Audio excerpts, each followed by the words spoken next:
We Are Motorhead, released in, what was it, 2000, yeah. It's sometimes compared, or I've heard it likened to a sort of more, like they updated Iron Fist, had similarities to a sort of heavier, more well-produced Iron Fist. And I sort of see what people mean when they say that, because I've read it a few times, heard it a few times. But for me, the last track, We Are Motorhead, always reminds me of Bomber, and then particularly Stone Dead Forever, because the riff for We Are Motorhead, the title track, is the riff for the bass riff Stone Dead Forever sped up. I mean, it's just sped up, and yeah, We Are Motorhead, which for me is instant classic Motorhead. And the standout track for me is the title track of the album, easily. There's a couple of others I like as well, but yeah, We Are Motorhead for me is instantly, and it's got that.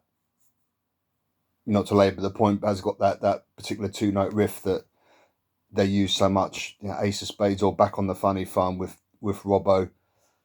Steal Your Face, Nothing Up My Sleeve. Stone Dead Forever. Just loads that two-note riff they used. So yeah, it kind of reminds you of that, but kind of reminds me of Bomber, Takes Me Back. So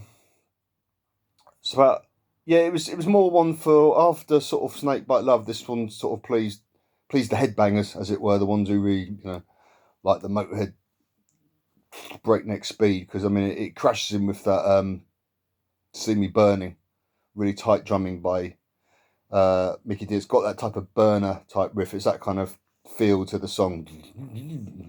Sorry, I don't know what I was trying to do there, but I was trying to hum the riff. It's very fast, and yeah. But then straight away they kind of mix it up. They've got slow dance next, which suggests the pace of the song. I don't know what, weirdly it reminds you that in the old cowboy films when the Indians used to appear. I always think of like a group of red Indians appearing on the brow of a low cliff or something. I don't know where I'm going with this, but it always reminds you of that. Yeah. Slow dance. And for me personally, track 3 is when it starts to get interesting. Stay Out of Jail. It's got that instant sort of, it's got your tight riff. Really great lyrics. Yeah, that's the first track which I really like on the album. The first two, they're all right, but they don't do it for me. I know a lot of people love See You Burning, like I say, because it's balls to the wall, flat out, speed metal, whatever. And then For God Save the Queen. Oh man, anyone who's seen these, some other any other videos of these I've done, I just don't know why they had to do it. God save, it's all right. Yeah, I don't know what was the point of doing it. Basically, it's got quite a fun video. They're on an open topped double decker, the classic London red double decker bus, but it's open topped. Tourists have, so you can see 360 degrees, and yeah, they're playing on it and stuff, and they've got the Queen look-alike. There's a woman who makes a pretty good living from being the Queen look-alike on it, and all this sort of things. That was quite a fun video for them, but I don't know why. And that they played it live as well. That put a few noses out of joint because people wanted to hear. Funny enough, wanted to hear Motorhead songs, not a Sex Pistols cover, but they stuck that in the set quite a bit from 2000. It's on there just at the 25th birthday party. Punks, any punks here? 5 Out to Lunch. It's so long since I've heard this album. I can't remember that one. Wake the Dead. Yeah, it's got a bass on it, hasn't it? And a sort of low drumming and a bass motif. And Lemmy's, it's that thing he does where he sometimes chants the lyrics. He's done this sort of thing on other albums. The song, I can't remember the name of it at the moment, on Sacrifice. Same thing, sort of bass and drum type thing. And then it sort of crashes in on him, because and the guitar crashes in and stuff. When you are alone here in the houses of the blind, don't you ever wonder just what happened to the time and stuff? Yeah, and then we got a ballad, a ballad. One More Effing Time. I don't know. They played this on they did an interview with Lemmy on it was XFM, which is, I don't know if it's still going, a rock radio station in London. Well, they say they're rock, but it's kind of a bit diluted. I remember one time Yeah, it was Lemmy's birthday. This is 20 years ago, and Bob Geldof was doing the show on XFM. And they put on actually the live Motörhead from No Suit to Hammersmith. Said, "Happy birthday, Lemmy." So it was Christmas Eve, whenever it was, like 99 or something. And I remember I was working late on doing some decorating on a construction site. And I thought, excellent, you know, they finally, radio's latched onto a song that's not fucking Ace of Spades.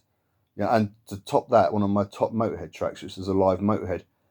Yeah, Bob Geldof plays about a minute of it and then just fades it out. And then like played like The Darkness, or, you know, just, I don't know, Smells Like Teen Spirit by Nirvana, any of these tracks that they just play endlessly.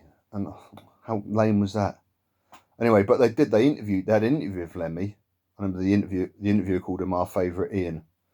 And One More Fucking Time was one of the tracks that they played. So it was broadcast late, that's why. Something maybe 9, like TV, 9 o'clock, 9 p.m. is their watershed or something, but yeah, they could play it. Stage fright, crash and burn, never got to me, mama.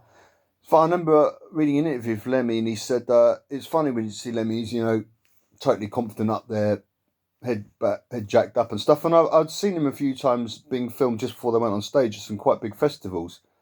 And Phil Campbell was kind of like this, you know, having a fag, couldn't sort of really keep still. I don't, you know, he may have been on something naughty, but they were definitely, him and Mickey were not really in a conversationalist mood, you know, because they were hyped up to play in that. I was not nervous, but, you know, the adrenaline was kicking in. Lemmy was quite relaxed. He sort of had that strut on. I mean, maybe the whiskey was helping, but where I'm going with this is in Stage Fright Never Got to Me. He said right in the early days, I think it might have been when he Rocking Vickers, when they started to play in big audiences, because you know, when he was in the Rocking Vickers, they were really successful in the north of England. You know, they couldn't get arrested in London, but north of England, they were like they were over like the Kinks or the Who. Apparently, he put Roger Daltrey's nose quite out of joint when they headlined over the Who in the north of England. But Lemmy said he used to get awful stomach pains before he went on stage from nerves. You know, upset stomach and stuff. And one time, with that sort of Lemmy power of the mind thing, he thought, this is stupid. There's just no point in it being like this. And he said he just stopped, just went away. He never had that problem again. So yeah, Stage Fright Never Got to Me. He might have done once as a young man, but he dealt with it in a typically Lemmy-like way. Stage nerves, stage fright. Second to last track, Wearing Your Heart on Your Sleeve. I love this track so much. Good rolling riff. And it's that thing I have with Motörhead where it's heavy. Of course, everything's jacked up, but there's something when the lyrics and the great riff kind of, and the lyrics, really good lyrics, meet it, takes it to that kind of level, that Zen-like level. This is me copping out of having to describe it. See, I don't have to describe it because you can't describe Zen unless you've experienced it. Anyway, well, it's just, it takes it above something, you know, to a number of factors come together and create something else, and you feel it. And that for me is Wearing Your Heart on Your Sleeve. Classic Motörhead. And, you know, and again, when he was on a roll, when it really fired up in him, he come up with that sort of first few lines that instantly got you. You know, clock is still ticking. Why don't you listen? I ain't got the time that you had yesterday.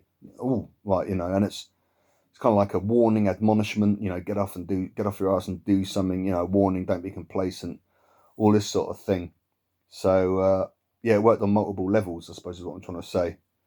Your classic Motörhead, you know, Wearing Your Heart on Your Sleeve. I really like that track. In fact, well, then he got to We Are Motörhead, which I've already talked about, but that's like pure classic Motörhead. Yeah, it's the Ace of Spades opening riff, but played at a different tempo. Yeah, pure classic Motörhead. And Phil Campbell said he he had a look at doing various little riffs on top of the, but he quickly realised, no, I'm just going to double what Lemmy's playing. I'm just going to go over what Lemmy's playing on the guitar. It's power chords. Yeah, ED,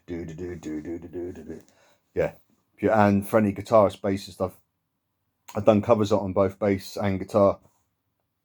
Excuse me, did an acoustic version of it. It's hard. It's really hard to play, and I got exactly 220. I think the track is it says 221 here. I think I got 220 on the cover, the video I did of it. And yeah, it's really, really hard. I mean, that was just one song they were playing live. Fucking hell, you know, people talk about Overkill and that, but We Are Motorhead is fast. So yeah,